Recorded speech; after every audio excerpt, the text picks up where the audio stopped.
ඔයා භාවනා කරන කෙනෙක්ද? මම නම් දවසට විනාඩි 15ක් මෛත්‍රී භාවනාව කරනවා.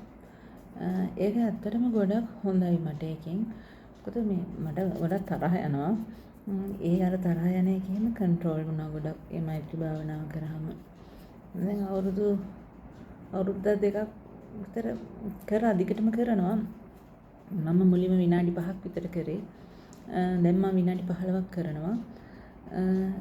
මෙහෙම ඔයා කරනවා නම් මේ අර ගොඩාක් වෙලා කරන්න එපා මනසත් එක්ක කරන දෙයක් නේ. කියන්නේ ස්වාමීන් වහන්සේ නමක් හරි මොන හරි ගයිඩ් කෙනෙක් නැතුව මේ අර පැය ගණන් කරන්න යන්න එපා.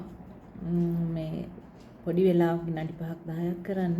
හැමෝටම මෛත්‍රී මේ වඩන්න. ඒ කියන්නේ මේ ඉස්සෙල්ලා තමන්ගෙන් පටන් ගන්න දන්නවනේ කරන විදිය. තමන්ගෙන් ඊට පස්සේ තමන්ගේ මේ දෙමව්පියන්ට ඊට පස්සේ දරුවන්ට ඒ වගේ ළඟම අයට ඊට පස්සේ හතුරන්ට පවා මෛත්‍රී කරන්න ඕනේ. ඒක තමයි ගොඩක් වැදගත්. කියන්නේ තමන්ට අර මේ හේට් කරන අයට හිටන් කියන්නේ ඒ වෙලාවට මෛත්‍රී කරන්න.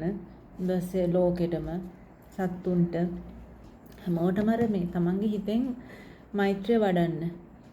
අර හිතේ තියෙන තරහ නැති කරගන්න. කියන්නේ ඒක සිතුවිල්ලක් නේ මෛත්‍රිය කියන්නේ මෛත්‍රී සිතුවිල්ල. ඒක කරලා බලන්න ගොඩක් හොඳයි. මේ ලස්සන වෙන්න ඕන නම් ඒකටත් හොඳයි. මොකද මේ තරහ යනකොට මේ කැත වෙනවනේ ගොඩක්. මේ අර මූණ විරූප වෙලා මේව වෙලා වෙනවනේ.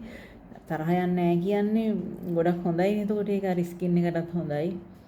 අර ලස්සන වෙන රූපලාවන්‍ය පැත්තෙනුත් ඒක හොඳයි. මේ අර තමන්ගේ මානසික පැත්තෙන් මෙන්ටලි පැත්තෙනුත් හොඳයි. අර බැලන්ස් එකේ ඉන්න පුළුවන්. ඒ හින්දා මෛත්‍රී භාවනාව කරන්න මාත් කරනවා.